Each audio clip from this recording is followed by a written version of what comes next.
11 बजे आपको इतने ट्वीट मारने हैं कि पूरा ट्विटर भर जाए, पूरा ट्विटर भर जाना है। और एक भी बंदा अगर मेरे को मोदी मोदी करता हुआ दिखा मेरे चैनल पे, मैं सीधे इसको ब्लॉक मारूंगा। हेलो दोस्तों, आंदोलन शुरू हो चुका है और युवाओं का जो आगाज है वो हो चुका है। अब आप ये सोच रहे होंगे कि किस प्रकार के आंदोलन की मैं बात कर रहा हूँ। तो ये आंदोलन है सिर्फ एसएससी और रेलवे को लेकर नहीं है, जो भी सरकार की अनियमितताएं हैं उनको लेकर के है। और जो युवा पीढ़ी है वो इन सब की जिम्मेदार भी है और युवा पीढ़ी को ही वो ठीक करना होगा। आपको पता है कि देश में कई सालों से, करीब 4-5 सालों से बहुत सारी अनियमितताएं हो रही हैं। एक पहली चीज, नौकरी नहीं है, किसानों का मुद्दा है, ठीक है। अगली बात, ऐसे ऐसे नियम पेश कर दिए जा रहे हैं जो मानवता के ही खिलाफ हैं। तो बहुत सारे युवा मिल करके एक कैंपेन कर रहे हैं, बेसिकली ट्विटर पे और अदर जो सोशल मीडिया वेबसाइट्स हैं उन पे कर रहे हैं, यूट्यूब पे कर रहे हैं। आज आपको एक ट्रेंडिंग दिख रहा होगा, एक टॉपिक ट्विटर पे अगर आप जाओगे तो दिख रहा होगा, speak up for SSC railway student. SSC और रेलवे के स्टूडेंट के लिए एक बहुत बड़ा आंदोलन चालू हुआ है, एक छोटे से स्तर पर चालू हुआ है, लेकिन उसको आगे तक पहुंचाना आप सभी युवाओं का काम है। तो एक बात ध्यान रखिएगा, जो सरकार इस समय तानाशाही रवैये पे उतर आई है उसको उसकी जगह पहुंचाना ये आप युवाओं का काम है। 2014 में जब इलेक्शन हुआ था तब खुद जब मोदी जी इलेक्शन में लड़ रहे थे तो उन्होंने बोला था कि हम बहुत सारी नौकरियां लाएंगे, रोजगार के अवसर पैदा करेंगे, किसान खुशहाल हो जाएंगे। लेकिन इनमें से कुछ होता दिख रहा है क्या? इसके साथ अगर आपको याद होगा तो बहुत सारी स्मार्ट सिटी का वादा हुआ था। आपको यकीन नहीं होगा, सिर्फ भारत में 1 या 2 स्मार्ट सिटी हैं जो भी और थोड़ा सा पहले से हो चुकी थी, मतलब ठीक है पहले से डेवलप हो चुकी थी। लेकिन अगर मैं बात करूं जो 100 स्मार्ट सिटीज हैं वो कहां हैं? इसके बाद बात करते हैं किसानों के मुद्दे, रोजगार के मुद्दे, स्टूडेंट्स की जो एजुकेशन है उस पर कोई ध्यान नहीं दिया गया पिछले 7-8 सालों में। ये बहुत सारे मुद्दे हैं और अब युवा भड़क चुके हैं। आप आज के कल से ट्रेंडिंग देख रहे होगे ट्विटर पे या फेसबुक पे या व्हाट्सएप पे, बहुत सारे लोग पीएम मोदी की जो जितनी भी वीडियोस हैं उनको डिसलाइक कर रहे हैं। अब डिसलाइक करने का यहाँ बहुत बड़ा रीजन है, उन्होंने झूठ बोला है, देश से बहुत बड़ा झूठ बोला है। और अभी भी जो लोग होश में नहीं आए हैं उनको होश में आने की जरूरत है। दूसरी बात मैं बात करूंगा कि जितने भी लोग आपके जानने पहचानने वाले हैं, स्पेशली मैं युवाओं की बात कर रहा हूं, उनको जगाइए, ट्विटर पे आओ, व्हाट्सएप पे आओ, फेसबुक पे आओ। ये जो हैशटैग चल रहे हैं, ठीक है, speak up for SSC railway student, hashtag for student dislike Modi, hashtag for SSC declared CGL result. यहाँ पे ये सिर्फ हैशटैग इसलिए नहीं चल रहे हैं कि एसएससी की बात चल रही है या रेलवे की बात चल रही है। यहाँ पे ये हैशटैग इस वजह से चल रहे हैं क्योंकि नौकरियां के फॉर्म निकाल करके उनसे पैसे लेकर के ये एग्जामिनेशन कंडक्ट नहीं होते हैं। अगर एग्जामिनेशन कंडक्ट होते हैं तो रिजल्ट आने में 2-2 साल लग जाते हैं, और रिजल्ट आने में अगर साल भर लग जाता है तो फिर यहां ज्वाइनिंग देने में 2-2 साल लग जा रहे हैं। आप समझ रहे हैं, जो बंदा 2014 में फॉर्म भरा होगा उसको 2018-19 आते आते नौकरी मिली है। अब सोचिए वो पर्सन 4-5 साल से इंतजाम कर रहा है अच्छे दिनों के, और यही आपने अच्छे दिन दिखाए हैं उनको। मैं बात करूंगा कल से जो कैंपेनिंग चल रही है, जो ट्विटर पे जो भी आंदोलन चल रहा है, उसका आज रिजल्ट आपको छोटा सा देखने को मिलेगा। जो डॉक्टर कफील खान है वो आज रिहा हो गए हैं सुप्रीम कोर्ट, मतलब हाई कोर्ट से उन्हें बेल मिल गई है। दूसरी बात मैं बात करूंगा कि एक्टिविस्ट हैं, पिंजरा तोड़ मेंबर की हैं और देवांगना नाम है उनका, उनको भी आज बेल मिल गई है। ये बेल एट रैंडम नहीं मिल गई। और आप सोच रहे होंगे कि ये कोई इत्तेफाक हो सकता है, ये इत्तेफाक नहीं है। जितने भी हाई कोर्ट है ना वो इस समय गवर्नमेंट अंडर प्रेशराइज हैं, ठीक है, गवर्नमेंट ने उन्हें प्रेशराइज कर रखा है। हो सकता है यहाँ पे सुप्रीम कोर्ट के जज भी बिके हुए हों, हाई कोर्ट के जज बहुत सारे प्रेशराइज हैं। वो फैसला जो देते हैं ऐसा लगता है कि वो गवर्नमेंट का आदेश सुना रहे हो। जो गवर्नमेंट का आदेश होता है वही ऐसा लगता है कि हाई कोर्ट के जजों का आदेश होता है। तो आप यहां पे देख रहे होगे कि बहुत सारी जो संस्थाएं हैं वो गवर्नमेंट के अंडर में आ चुकी हैं। कल को ऐसा ना हो कि अपना देश एक तानाशाह बन जाए, ठीक है, और उसके जो तानाशाह है वो खुद मोदी जी बन जाए। तो ऐसा मत होने दीजिए आप लोग। अगर आप लोग चाहते हो कि आपके देश में जो डेमोक्रेसी है वो बरकरार रहे, तो आपको आंदोलन में उतरना पड़ेगा। आंदोलन में उतरने का यह मतलब नहीं है कि आप लोग सड़कों पे उतर आओ, ठीक है, नहीं तो कोविड-19 की वजह से सब पुलिस आपको बहुत मारेगी। यहां पे आंदोलन हो रहा है वो डिजिटली हो रहा है, आपको ट्विटर पे आना है।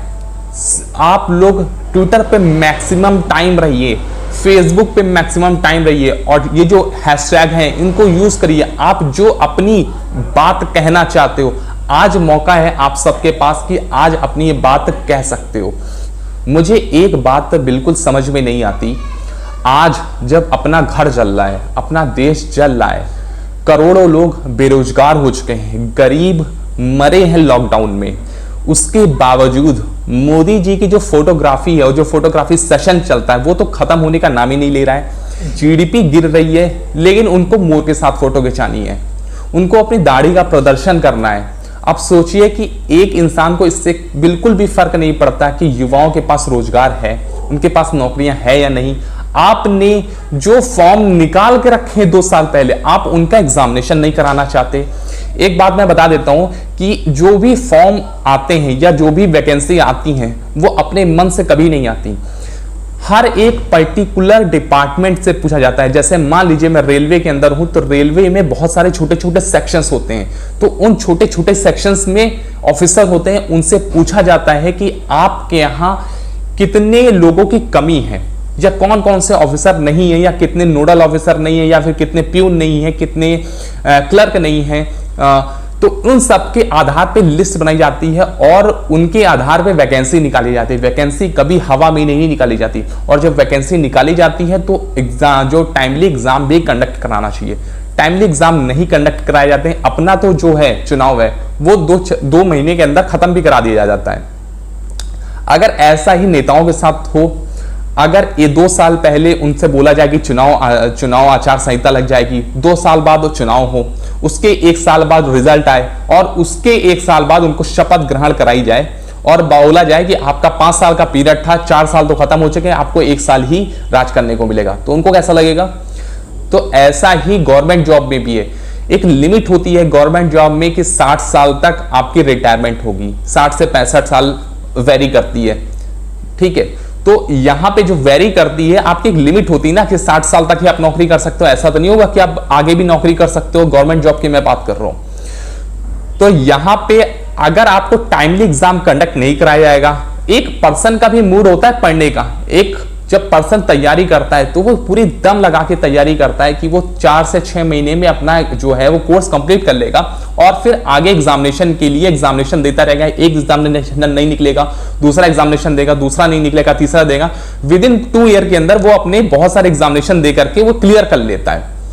एक छोटी जो पोस्टें होती हैं, क्लर्क की होती हैं, चपरासी की होती हैं, या मैं ग्रुप सी की बात करूं, ग्रुप डी की स्पेशली बात करता हूं, किसी एक पर्टिकुलर वर्क की मैं बात नहीं करता हूं, लेकिन यहां पे जो पोस्टें होती है वो एक मिडिल क्लास फैमिली उसको सपना सजो के रखती है कि मुझे ये जॉब करनी है, मुझे फिर आगे फैमिली बढ़ानी है, या कुछ आगे अपने कुछ छोटे मोटे सपने होंगे उनको पूरा करना है। आप उनके छोटे छोटे सपनों को भी मिट्टी डाल रहे हो। और यही रीजन है कि प्रधानमंत्री मोदी जी की जो स्पीच थी, जो मन की बात था, वो सबसे ज्यादा डिसलाइक होने वाली वीडियो बनने वाली है। नियर अबाउट 1 मिलियन डिसलाइक होने वाले हैं, यही रीजन है। और मैं आपसे भी बोलूंगा कि अगर कोई ऐसी वीडियो आती है तो आप लोग सीधे डिसलाइक करो, वीडियो देखो मत, डिसलाइक करो, उसको जाने दो, छोड़ दो। देखिए गाइस, ये बहुत बड़ा कैंपेन है, इसमें बहुत सारे टीचर्स मेरी तरह के आपको बहुत ज्यादा सपोर्ट कर रहे हैं। अभिनव शर्मा खुद सपोर्ट कर रहे हैं, राकेश यादव सर अब सपोर्ट कर रहे हैं, वाईफाई स्टडी IQ, ठीक है, या माई पाठशाला, जितने भी बड़े बड़े चैनल्स हैं वो सब, एग्जामपुर हो गया, वो सब आके आपको सपोर्ट कर रहे हैं। ये एक समझिएगा आंदोलन टीचर्स का आंदोलन नहीं है, ये आंदोलन स्टूडेंट का है, और हमेशा आंदोलन स्टूडेंट का ही होता है, कभी भी टीचर्स का नहीं होता। टीचर्स कभी भी आंदोलन में पार्टिसिपेट नहीं करते, वो सिर्फ आपको सपोर्ट करते हैं। हम सिर्फ आपको सपोर्ट कर सकते हैं। आंदोलन आपको जारी रखना है, सीधे इसको ब्लॉक मारूंगा। दूसरी बात, कोई भी मुझे ऐसा पर्सन नहीं चाहिए जो गवर्नमेंट का सपोर्ट करता है। यहाँ पे मुझे जितने भी युवा चाहिए, सब के सब आंदोलन में पार्टिसिपेट करते हुए मिलने चाहिए। हद हो चुकी है। सोचिए, फॉर्म निकलता है 2017 में, आज तक उसका रिजल्ट नहीं आता। आप सोचिए, बच्चा मेहनत करके बैठा है, जो बच्चे एग्जामिनेशन क्लियर करके बैठे हैं उनको उनका ऑफर लेटर नहीं मिल रहा है, उनको जॉब लेटर नहीं मिल रहा है। ये हालत हो चुकी है। अपने विधायक खरीदने के लिए पैसे हैं, लेकिन यहां पे लोगों को रोजगार देने के लिए पैसे नहीं है। और हम किसी का हक नहीं मार रहे, हम एग्जाम दे के आए हैं, एग्जामिनेशन क्लियर किया है और तब हम चाहते हैं कि हमें नौकरी दी जाए। ऐसा नहीं है कि हम लोग बिना एग्जामिनेशन दिए नौकरी चाहते हैं। दूसरी बात मैं कहता हूं कि यहां पे सिर्फ मैं एसएससी और रेलवे की बात नहीं कर रहा हूं। जितने भी छोटे छोटे पेपर होते हैं, चाहे जूनियर असिस्टेंट के हों, वो बीएसएनएल के हों, एलआईसी के हों, बैंकिंग के हों, वो हर एक एग्जामिनेशन के लिए है। ये व्यवस्था को सुधारने के लिए एक हो रहा है, तो ध्यान रखिएगा, ये व्यवस्था सुधारने के लिए है। और अगर ये व्यवस्था नहीं सुधरी तो जिम्मेदार आप होंगे। यहाँ पे युवाओं ने ही प्रधानमंत्री बनाया है और युवाओं के अंदर ही इतनी ताकत है कि वो उस कुर्सी से उतार भी सकते हैं। तो यहाँ पे जिम्मेदारी सबसे बड़ी आपकी है, आप जैसे युवाओं की है जो इस कैंपेन का हिस्सा है। पार्टिसिपेट करिए और पूरी दम से पार्टिसिपेट करिए, पूरी शिद्दत के साथ, पूरी श्रद्धा के साथ पार्टिसिपेट करिए। और हर दिन सुबह के 11 बजे ट्विटर पे इतने ट्वीट करिए कि पूरा ट्विटर भर जाए। दिन ट्वीट करिए, बस ये है, आप शब्दों का इस्तेमाल आप लोग मत करिएगा, ठीक है। तो ये जो कैंपेन है वो आपके हाथ में है, आप इसे कैसा चलाते हो। हम लोग आपको पीछे से सपोर्ट करते हैं, हम लोग भी ट्विटर पे हैं, सपोर्ट करते हैं आप लोगों को, लेकिन आगे सिर्फ आपको ही चलना होगा, ठीक है। तो आज के लिए बस इतना ही रखता हूं मैं। कोई शब्बा खैर नहीं होगी। शब्बा खैर तब होगी जब आप लोग इस कैंपेन में सक्सेसफुल हो जाएंगे। तब तक ले चलते हैं।